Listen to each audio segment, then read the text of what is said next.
آپ کی بیوی نے زیورات دینے سے انکار کر دیا تھا۔ میں نے کہا، ظاہر ہے کہ آپ بھی اس انکار میں شامل تھے۔ نہیں، اس نے جواب دیا۔ مجھے تقریباً 1 سال بعد پتہ چلا تھا کہ نصرت نے میری بیوی سے زیورات مانگے تھے اور میری بیوی نے انکار کر دیا تھا۔ پھر آپ یہ زیورات اس لڑکی کو دے دیتے؟ میں نے کہا۔ اس شخص نے کوئی جواب نہ دیا اور وہ کچھ بے چین سا ہو گیا۔ میں نے اپنا سوال دہرایا تو پھر اس نے اپنا جھکا ہوا سر اٹھایا۔ آپ نہیں جانتے صاحب، اس نے مایوسی کے لہجے میں کہا، اگر میں زیورات اپنی مرضی سے لڑکی کو دے دیتا تو میری بیوی میری جان کو آ جاتی، گھر میں چین اور سکون نہ رہنے دیتی۔ میں سمجھ گیا کہ یہ شخص اپنی بیوی کے ہاتھوں مجبور ہے۔ مجھے اس سے کوئی دلچسپی نہیں تھی کہ زیورات اس لڑکی کے تھے اور اسے کیوں نہ دیے گئے۔ میں تو چوری کی تفتیش کر رہا تھا۔ البتہ ایک شک میرے ذہن میں تھا۔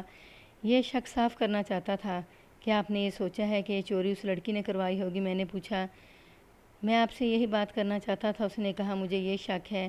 کیا آپ کو اس لڑکی کی طرف سے یا اس کے خاوند کی طرف سے کبھی کوئی ایسی دھمکی ملی تھی؟ میں نے پوچھا۔ بہت پہلے کی بات ہے، اس نے کہا۔ اس لڑکی کے خاوند نے مجھے کہا تھا کہ میں اس کی بیوی کے زیورات دے دوں۔ میں نے اسے کہا تھا کہ میں دے دوں گا۔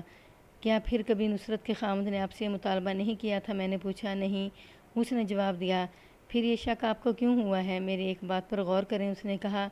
میں نے اور میری بیوی نے یہ بات ذہن سے نکال دیا تھا کہ اب یہ لڑکی زیورات کا مطالبہ کرے گی، کیونکہ 1 سال گزر گیا ہے۔ اب میں اپنے کاروباری دورے سے واپس آیا تو پتہ چلا کہ زیورات چوری ہو گئے ہیں۔ محلے کے کچھ آدمی اظہار ہمدردی اور اظہار افسوس کے لیے میرے پاس آئے تو ان سے معلوم ہوا کہ چور چھت کی طرف سے آیا تھا اور اس کے آنے کے نشانات میری حویلی کے ساتھ والے 3 گھروں کی چھتوں پر صاف نظر آتے تھے۔ میں نے تینوں گھروں کے افراد پر نظر ڈالی تو ساتھ والے 2 گھروں پر مجھے ذرا سا بھی شک نہ ہوا، کیونکہ وہاں کوئی بھی آدمی ایسا نہیں جس نے یہ واردات کی ہو۔ آخری گھر پر مجھے ایک شک ہوا اور یہ شک ماسٹر کے بیٹے پر ہے۔ محلے کے تمام معززین نے کچھ اور ہی رائے دی ہے۔ میں نے کہا، سب کہتے ہیں کہ وہ گھرانہ شریف اور مرا سا ہے اور یہ لڑکا بالکل چپ چاپ اور بڑے صحیح کردار والا ہے۔ میں نے اسے بدمعاش نہیں کہا جناب، اس نے کہا۔ مجھے صرف اس لیے شک ہوتا ہے کہ یہ لڑکا نصرت کے خاوند کا دوست ہے اور میں اسے اچھی طرح جانتا ہوں کہ 6-7 مہینوں سے وہ نصرت کے گھر شاید روزانہ جاتا ہے۔ مجھے یہ بھی معلوم ہے کہ وہ نصرت کے خاوند کی غیر حاضری میں بھی وہاں جاتا ہے۔ میں یہ بھی جانتا ہوں کہ ان کے محلے کے رہنے والے آدمیوں نے مجھے بتایا ہے۔ شک کی ایک وجہ یہ بھی ہے کہ چور چھتوں سے آیا تھا۔ میں نے بہت سوچا ہے اور میں اس نتیجے پر پہنچا ہوں کہ چور وہی لڑکا ہے۔ اس شخص کو تو میں نے رخصت کر دیا، لیکن میرے ذہن میں یہ لڑکا اٹک گیا۔